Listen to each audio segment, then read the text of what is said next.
Existen 5 activos que históricamente han sobrevivido a colapsos económicos, y también hay algunos que, una y otra vez, han sido completamente destruidos. Antes de cada gran crisis financiera, hay un momento silencioso en el que muchas personas se dan cuenta demasiado tarde de que estaban haciéndose la pregunta equivocada. No se preguntaban cómo podía fallar el sistema, porque asumían que nunca lo haría. En lugar de eso, buscaban cómo optimizar rendimientos dentro de una estructura que ya estaba agrietada, incluso rota. Ese error ha borrado fortunas más veces de las que la mayoría imagina. Hay periodos en la historia donde el sistema financiero deja de comportarse como se espera. Al principio es gradual. Un banco quiebra, luego aparece un escándalo de fraude, surgen casos de corrupción. Más adelante, las reglas cambian. Los bancos cierran. Las cuentas quedan bloqueadas. Las personas descubren que aquello que creían seguro solo lo era mientras el juego seguía en marcha. En noviembre de 1923, en Berlín, se podía ver este proceso en tiempo real. En una panadería, el precio del pan se contaba en cientos de miles de millones de marcos. No miles, no millones. Cientos de miles de millones. Mientras los clientes hacían fila, los precios eran tachados y reescritos constantemente. La moneda perdía valor, incluso durante el tiempo que tomaba esperar para pagar. No era ficción, era la Alemania de Weimar. Y lo más incómodo es que ese patrón se repite con una precisión sorprendente. Venezuela, Zimbabue, Líbano, diferentes sistemas políticos, diferentes explicaciones oficiales, pero el mismo resultado. La moneda colapsa, los ahorros se evaporan, y quienes hicieron todo bien durante su vida, pagaron impuestos, siguieron las reglas, confiaron en las instituciones, terminan frente a puertas cerradas sin acceso a su propio dinero. La pregunta importante no es si las monedas pueden fallar. La historia ya respondió eso. El verdadero interrogante es ¿qué conserva valor cuando el sistema monetario llega a su límite? Los colapsos monetarios siguen una secuencia bastante clara. El gobierno gasta más de lo que recauda. Los déficits crecen.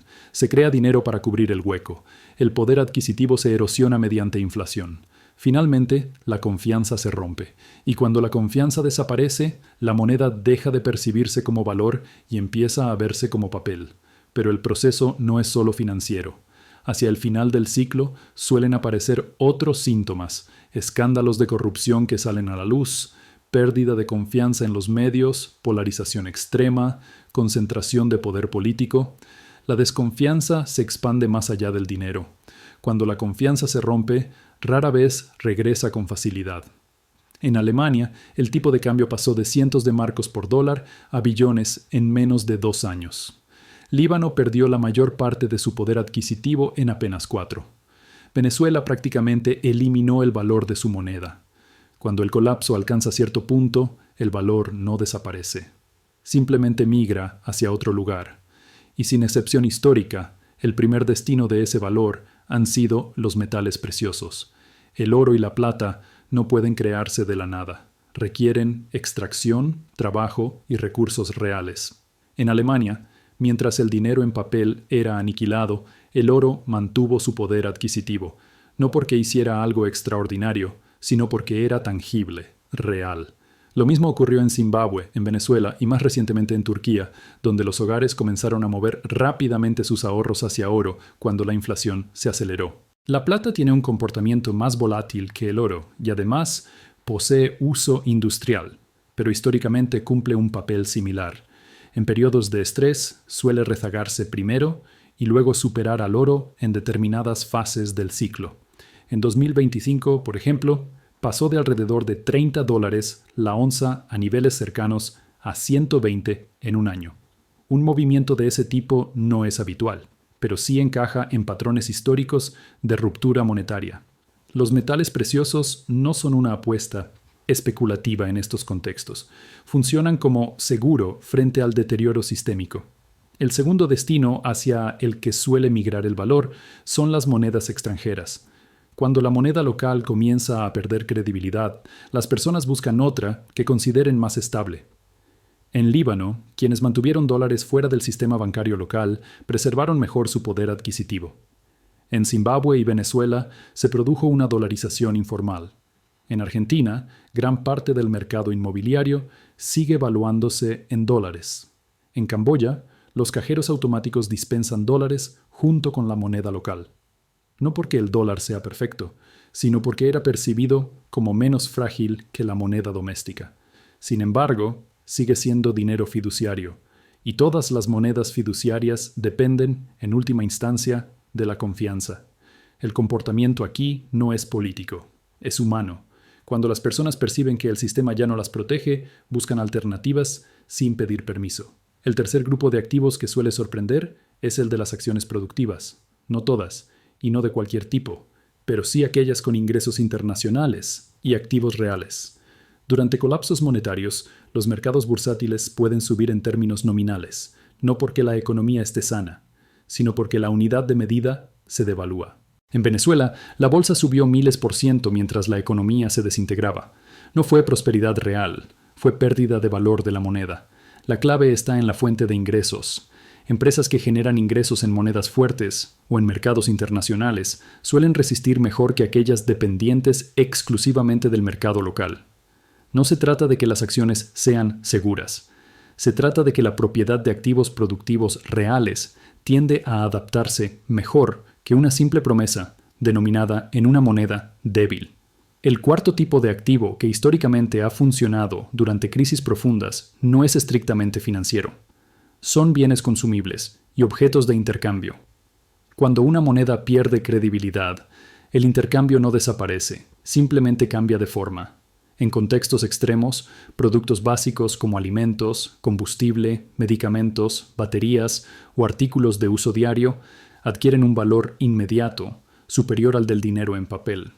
No porque sean inversiones, sino porque tienen utilidad directa. En la Alemania posterior a la guerra, los cigarrillos se convirtieron en moneda informal, no por respaldo oficial, sino porque eran escasos, divisibles y ampliamente aceptados. En Venezuela, durante los momentos más duros, el valor real estaba en bienes esenciales. La lógica es simple. En situaciones de estrés agudo, la prioridad es la utilidad inmediata.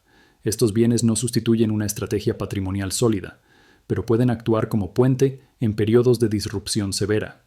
El quinto grupo combina dos elementos clave: vivienda propia y, aún mejor, tierra productiva. La tierra tiene una característica que pocos activos comparten: produce. Y la producción básica, como los alimentos, nunca deja de ser necesaria. Durante la Gran Depresión, las familias que poseían tierra no necesariamente prosperaron, pero resistieron mejor que quienes dependían exclusivamente de ingresos urbanos.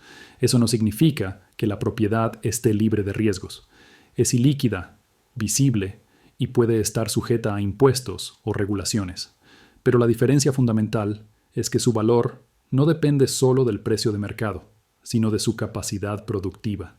En momentos de inestabilidad prolongada, tener aseguradas las bases, vivienda, producción básica, estabilidad estructural, suele marcar una diferencia significativa en tranquilidad y resiliencia. Ahora bien, así como existen activos que históricamente han resistido, también hay otros que casi siempre salen devastados.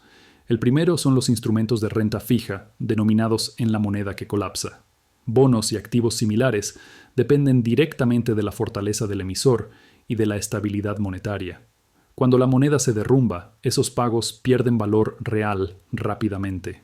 El segundo es mantener grandes ahorros dentro de un sistema bancario en crisis. El número en la pantalla puede parecer intacto, pero su poder adquisitivo puede erosionarse con rapidez. En algunos casos, incluso el acceso al dinero puede restringirse temporalmente. Ser acreedor de un sistema debilitado rara vez termina bien. Las señales tempranas de tensión suelen ser visibles. Restricciones al efectivo, movimientos hacia activos duros, volatilidad extrema en mercados, creciente desconfianza institucional. Nada de esto implica un colapso inmediato, pero sí refleja estrés acumulado. Y la historia es clara en un punto.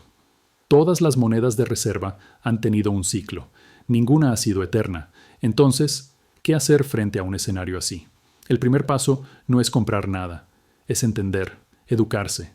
analizar patrones históricos y comprender cómo funcionan los ciclos monetarios. La historia ya dejó suficientes ejemplos como para ignorarlos. El segundo paso es diversificación real, no solo entre distintos activos, sino entre distintos tipos de riesgo. Activos físicos, productivos, exposición internacional y liquidez suficiente para enfrentar imprevistos. No se trata de adivinar el momento exacto del quiebre, sino de no depender completamente de una sola estructura. También es fundamental reducir vulnerabilidades. Altos niveles de deuda, dependencia absoluta de una sola fuente de ingreso o exceso de confianza en garantías institucionales pueden convertirse en puntos débiles cuando el sistema entra en tensión. No es necesario asumir que un colapso es inminente, pero sí es prudente reconocer que los ciclos existen. El endeudamiento creciente, el aumento en los costos de interés, la exposición a escándalos de corrupción, la pérdida de confianza institucional y la volatilidad extrema en mercados no aparecen de la nada. Son señales acumulativas. La pregunta nunca ha sido si los sistemas cambian. Siempre cambian. La verdadera pregunta es en qué posición se encuentra cada persona cuando eso ocurre.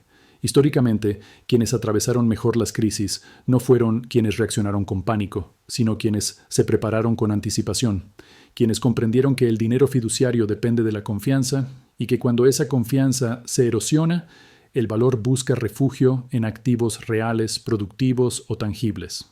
Cada moneda de reserva en la historia ha tenido su ciclo. Ninguna ha sido permanente. Eso no significa que el colapso sea mañana. Significa que la complacencia suele ser el mayor riesgo.